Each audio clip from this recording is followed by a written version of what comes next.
Assalamu alaikum, dear students. I am your teacher Raja Tahir, teacher, Government UPS Valrama Zone Maur. This is class 6th. Subject is science, and today is 2nd of May 2021. This is actually Sunday today, and holiday. But we have been asked by our worthy zonal education officer Zone Mawar to continue the virtual mode of teaching even on Sunday. So we are obeying the orders and keeping in view the laws done by the regular lockdowns and other unfavorable conditions and favorable circumstances in our state. And this is all done, all steps taken, keeping in view the interest of the student community. I hope you all will utilize this facility, utilize these the steps done by our department, and this is all done for your interest, and you will get benefited. We all hope. We will try our level best to provide the virtual mode of this classwork to you. So anyway, today we will discuss the topic that is fiber to fabric, and which we are discussing from a couple of days, and we are discussing steps involved from fiber to fabric. Fiber to fabric में कौन कौन से steps involve होते हैं इसको हम discuss कर रहे हैं. तो so far we have discussed 3 steps involved in the process. That is first it was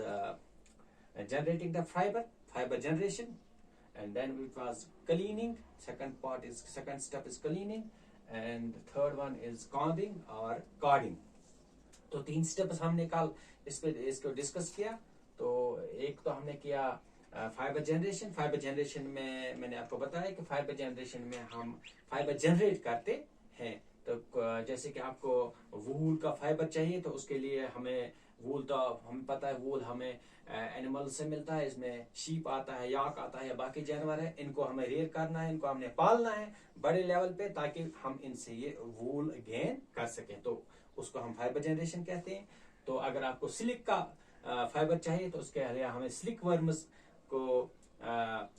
पालने हैं. उनके लिए वो बड़े पैमाने, बड़े लार्ज स्केल पे हमें उनकी फार्मिंग करनी है. तो इसके लिए एक डिपार्टमेंट भी बना है, सेरिकल्चर. तो तभी हमें ये सिल्क काफ़ी मिकदार में हासिल हुई. तो इसको सिल्क, इसको भी फाइबर जनरेशन कहते हैं. तो अगर आपको कॉटन का फाइबर चाहिए, तो उसके लिए हमें कॉटन की फार्मिंग करनी है. कॉटन के जो पेड़ वगैरह लगाने हैं, उनके जो फार्मिंग करनी है, उनके क्रॉप्स लगाने हैं, उनके फसल उगानी है. तो तभी हमें वो कॉटन मिलेगा. या आपको जूट वगैरह है, तो उसमें कोकोनट ट्रीज वगैरह का इस्तेमाल करके तभी हम वहाँ से उनका वो फाइबर गेन कर सकते हैं. तो कुल मिला के उसका मतलब यह हो गया कि इसका बोलते हैं फाइबर जनरेशन, फाइबर हमें पैदा करना. तो इसके लिए हमें वसाइल देखते हैं कि कहाँ से इसके सोर्सेज है, तो उनको हमें जनरेट करके वहाँ से फाइबर. तो दूसरे में हम उसके बाद जब हम फाइबर जनरेट हो गया, अब हमने फाइबर लाया उठाकर वहाँ से, तो उससे बाद हमें इसको क्लीन करना है, साफ करना है, क्योंकि इसके साथ काफी इम्प्योरिटीज मिली हुई होती है. तो क्लीनिंग में क्या होते हैं, हम इनको वॉश करते हैं, धोते हैं साफ सुथरे तरीके से. तो वो हो गया क्लीनिंग. तो then third step is the third process involved in this is carding और कॉम्बिंग, जिसको हम कॉम्बिंग कहते हैं. कॉर्डिंग और कॉर्डिंग एक कॉर्डिंग मशीन भी होती है, और वो कॉम टाइप मशीन होती है. कॉम मीन्स कंगे जैसे मशीन होती है. तो जो हमने अब ये फाइबर धो लिया, साफ किया, अब हमने इसको क्या करना है, काम इसको हमने इसी कॉर्डिंग मशीन से गुजारना है, उस कॉम टाइप मशीन से, ताकि इसमें जो बाकी बची खुची इम्प्योरिटीज हैं, कुछ डर्ट है या कुछ बची खुची, और इसके जो स्ट्रैंड्स है, जो फाइबर स्ट्रैंड्स है, वो खुल जाए अच्छी तरह से. اتھ روزن تم شرک وٕتھۍ کینٛہہ یِتھ کٔنۍ أسۍ کلہٕ چھِ چھلان گۄڈٕ چھلو أسۍ شمپوٗ سۭتۍ یا صابنہِ سۭتۍ چھلان چھِ أسۍ کلہٕ اَسہِ چھُ نیران اَمہِ منٛز مل وغیرہ چھِ ژلان نیٖرِتھ گوٚو ڈٲر درٛاے یِمن نیبر مگر پتہٕ چھِ أسۍ ضروٗری اَتھ دِوان کیٛاہ کنگوٗ چھِ أسۍ اَمہِ موٗجوٗب دِوان تاکہِ یِم اَسہِ یِم ہیر فایبر چھِ آسان یِم ہیر سٹرینڈٕز چھِ آسان یِم چھِ بڑٕ صاف گژھان اَمہِ منٛز تہِ اَسہِ کینٛہہ وجہ کھُچا کینٛہہ اِمپیورٹی آسہِ سُہ چھُ گژھان نیٖرِتھ سُے تِتھے کٔنۍ چھِ أسۍ کران یتھ ترٛیٚیمِس کامبِنگ منٛز تہِ یتھ کتھ fibres okay Today we will discuss 4th, 5th, 6th, 7th step involved in the process of fiber to fabric. 4th step is spinning. तो अब हमने जब कॉम्बिंग की इस फाइबर को किया तो अब इसके बाद हम इसको करेंगे स्पिनिंग में क्या हो जाता है जो ये क्लीनिंग फाइबर क्लीनेड फाइबर अब हमारे पास आ गया साफ फाइबर हमारे पास आ गया इसको हम क्या करते हैं काम तो इसको हम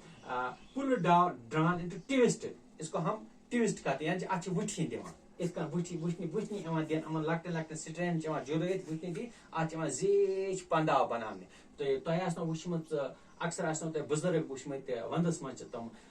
अबसन अथस मज पे सह कटन हुंद हेयर आसान सह छोलमुत साफ कोर तम लकट स्ट्रेन्स कर वुठान पे सह वुठी दिवान बनावान पन हो खालान तक डेंगस पे खालान दिवान वुठी ट्विस्ट गो वुठन वुटनी दिन बनावान तथ पे पन सुई प्रोसेस गई स्पिनिंग अलबत्ता वो मैनुअल मैनुअल प्रोसेस तो तम सोता पन ग जनरेट तथ टाइम लगा चूंकि आज मॉडर्न टेक्नोलॉजी हुंद दौर आज बज अम खतर मिल्स बज इंडस्ट्रीज बज मशीन बड़ sophisticated machines present in this industry तो तक टनन मज बनावन तत चल अथो सत मैनुअल वर्क कह बनान पे स्पिनिंग स्पिनिंग मगर तक मशीन हंद जरिए तिक तक टनन मज बना फाइबर कन्वर्ट कर फाइबर्स कर क्या स्पिनिंग अंडरस्टैंड गो स्पिनिंग गो ये स्पिनिंग मज the cleaned fibre is then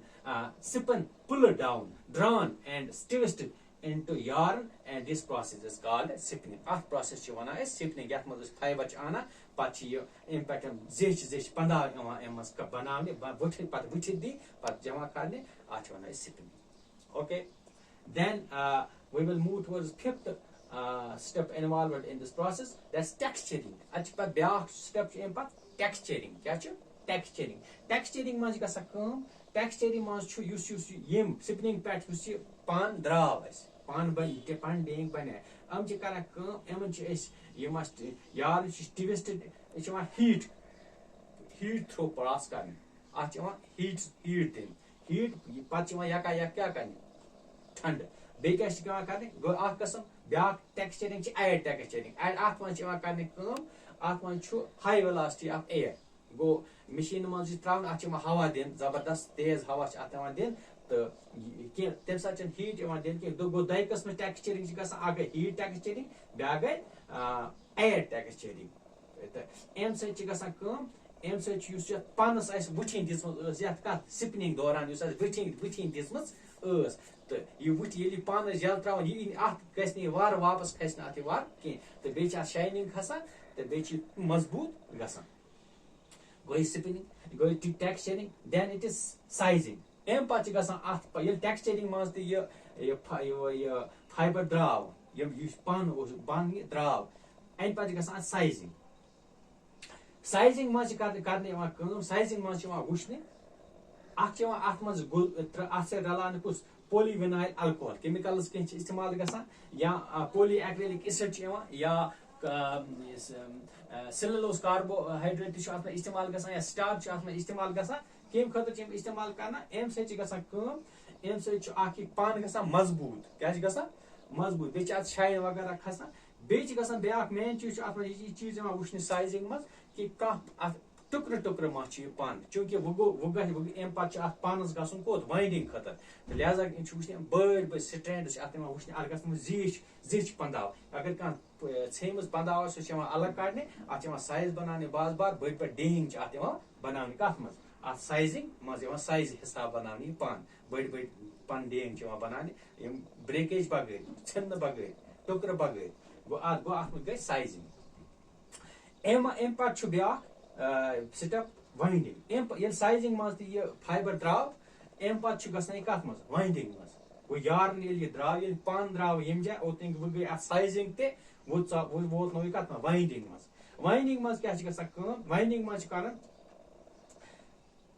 packaging اتھ وۄنۍ یُس یہِ پن وۄنۍ اتہِ درٛاو حفاظت منٛز اوس اتہِ درٛاو مگر پن درٛاو اتھ ٹھیٖک زیٖٹھ ٲسۍ پندہ درٛاے اتھ منٛز چھِ یِوان بناوان وۄنۍ چھِ یِوان اتھ منٛز بناوان سایزِنگ وۄنۍ یہِ اتھ بناونہِ سایزِنگ پن گوٹھ پننِس سایز کۭتیاہ اکھ ہتھ کانٛہہ پن گوٹھ آسہِ ییٖتیاہ میٖٹر آسان تتھ منٛز کُنہِ منٛز آسان ییٖتیاہ 50 میٖٹر کُنہِ منٛز آسان 100 میٖٹر کُنہِ منٛز آسان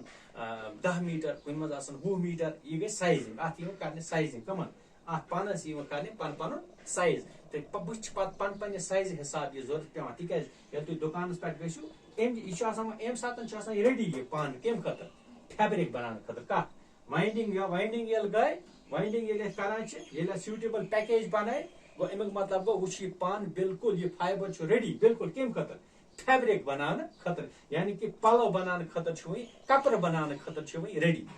کر واینڈنگ پتہٕ گوٚو اتھ بنے وۄنۍ پنٕنۍ پیکٹ گوٚو یہِ وۄنۍ تیار وۄنۍ چھُ امہِ پتہٕ بنہِ اتھ فیبرِک وۄنۍ ہیٚکو اتھ پتہٕ نی کانٛہہ پتہٕ اگر تُہۍ دُکانس پٮ۪ٹھ گٔژھِو تُہۍ دِیِو أمِس اَسہِ دِ حظ 2 پونٛڈ پن سُہ تُلہِ تٔمِس چھُ آسان سایز تتہِ لٔگِتھ پنُن سُہ تُلہِ تۄہہِ 2 پونٛڈ پن تہٕ دی تۄہہِ یہِ تُہۍ ؤنِو کانٛہہ مےٚ دِ حظ کانٛہہ وَنہِ مےٚ دِ حظ 10 پونٛڈ پن تہٕ سُہ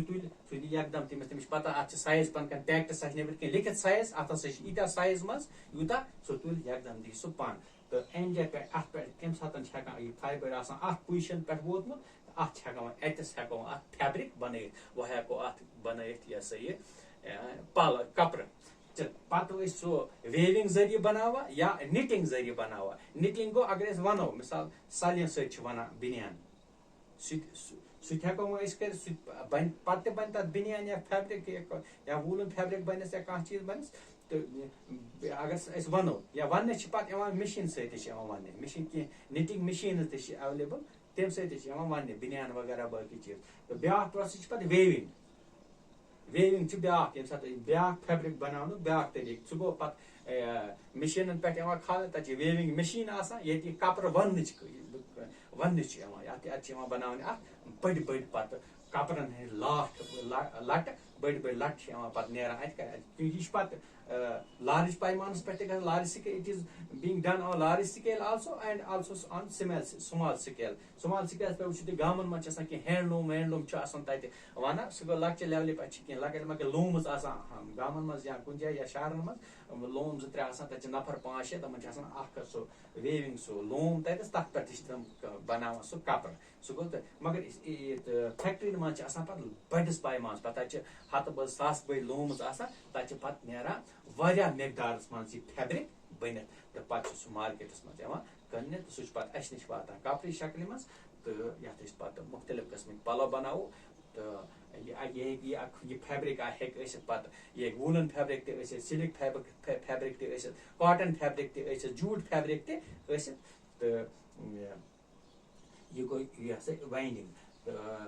this was all for today we learned spinning texturing sizing and winding inshallah tomorrow we will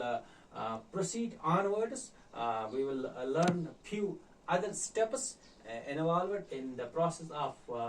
fiber to fabric till then it is goodbye from me and hope you will keep yourself safe from this deadly coronavirus. Tomorrow we will meet again inshallah wa rahmatullahi wa barakatuh. Assalamu alaikum.